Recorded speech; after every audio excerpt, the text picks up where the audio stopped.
மாபெரும் நடிகை ராதா அவர்கள் சிவாஜி ஐயா பற்றி பேசியிருக்காங்க. 1988ஆம் ஆண்டு பொம்மை அப்படிங்கிற ஒரு இதழுக்கு அவங்க பேட்டியில் பேசியிருக்காங்க.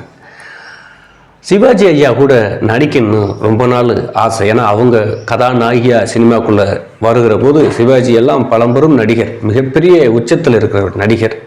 அவர் கூட நடிக்கணுங்கிற ஆசை அவங்களுக்கு இருந்திருக்கு. அப்போது துணை அப்படிங்கிற ஒரு படத்தில் சிவாஜி ஐயா கூட நடிக்கக்கூடிய வாய்ப்பு இருந்திருக்கு.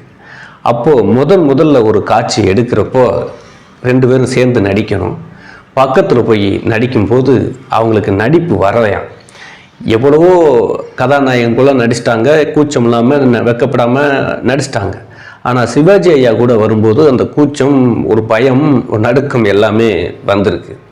அப்போ சிவாஜி ஐயா பார்த்துருக்காரு, இங்கே வாமா, நான் சிவாஜி நடிக்கிறதுல இருக்க சிவாஜி அப்படிங்கிறத மறந்துரு, நீ நடிகை ராதா அப்படிங்கிறதையும் மறந்துரு. 2 பேருமே இந்த கதையில் ஒரு கதாபாத்திரம் அப்படி நினச்சிக்கிட்டு நீ நடி, உனக்கு பயம் வராது.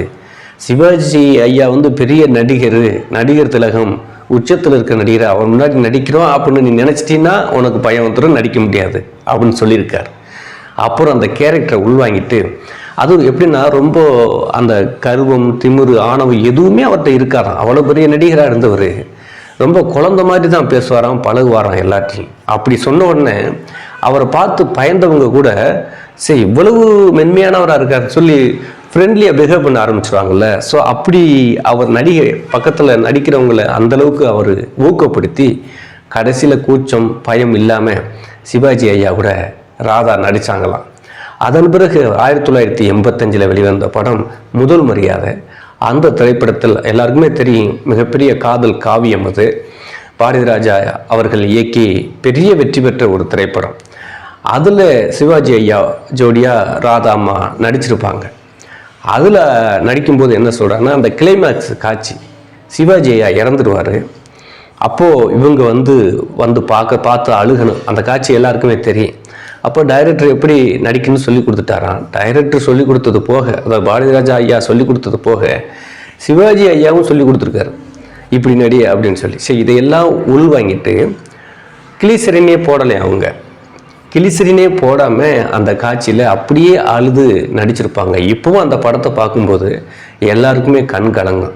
ஏன்னா அப்படி ஒரு காவியம் அது. ஏன்னா ஒரு ஒரு சென்சிட்டிவான லவ் அது.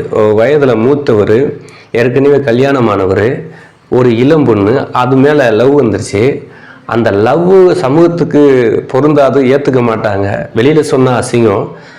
அதே மாதிரி அந்த பொண்டாட்டியோட டார்ச்சரு, அவரோட இப்படி பலதரப்பட்ட இவருக்கு பர்சனலாக உள்ளே இருக்கிற பிரச்சனை, இதையெல்லாம் தாண்டி அந்த கதாபாத்திரம் உள்ளுக்குள்ளே அந்த காதல் மட்டும் உயிரோடு வாழுது. முதல் மரியாதையில் அந்த காதல் உண்மையானது. ஆனால் அந்த சமூகத்தில் அது சரியாக வருமா அப்படிங்கிற அந்த உறுத்தல் இருக்குல்ல, அப்படியே அந்த கதையில் வாழ்ந்திருப்பார் சிவாஜி ஐயா. அதுக்கு ஈடு கொடுத்து நடிச்சிருப்பாங்க ராதா அம்மா. இவங்க 2 பேரும் அந்த கிளைமேக்ஸ் காட்சியில் அது காதல் தான். அது இறந்துட்டாரு கிட்டத்தட்ட. அந்த காதலோட தவிப்பை அவர் செத்துருந்தாலும் நடிகர் தான். இப்போ பணமாக டெட் பாடியாக இருக்கும்போது கூட நடிக்கிறது அப்படி இருக்கும். அந்த ஃபீலை கொடுப்பாரு. இவங்களும் அதை பார்த்துட்டு அந்த கண் கலங்குற காட்சி, அழுகிற காட்சி அப்படி ஒரு அற்புதமான ஒரு காட்சியான. கிளிசரினே போடாமல் நடித்தது காரணம் சிவாஜி ஐயா நடிப்பு சொல்லி கொடுத்தாரு, இயக்குனர் சொல்லி கொடுத்தாரு அப்படின்னு சொல்லி தான் அவங்க அந்த பேட்டியில் சொல்லியிருக்காங்க. அந்த அளவுக்கு சிவாஜி ஐயா தான் மட்டும் நடித்தது இல்லாமல் தன்னிட்ட இருக்கிற அந்த நடிப்பு திறமையை அந்தந்த படங்களில் அந்தந்த நடிகர்கள்ட்ட பிரித்து கொடுத்துருக்காரு. தன்னோட திறமையை பிரித்து கொடுத்துருக்காருன்னு தான் சொல்லணும். அதில் ராதா அவர்களும் சிவாஜி ஐயா பற்றி மிக பெருமையாக சொல்லியிருக்காங்க. அந்த அளவுக்கு ஒரு தமிழ் சினிமாவில் மிகப்பெரிய நடிகராகவும் மிகப்பெரிய மனிதராகவும் ஒரு ஆலமரம் மாதிரி, விருட்ச மரம் மாதிரி பறந்து விரிந்தவர் தான் ஐயா சிவாஜி அவர்கள்.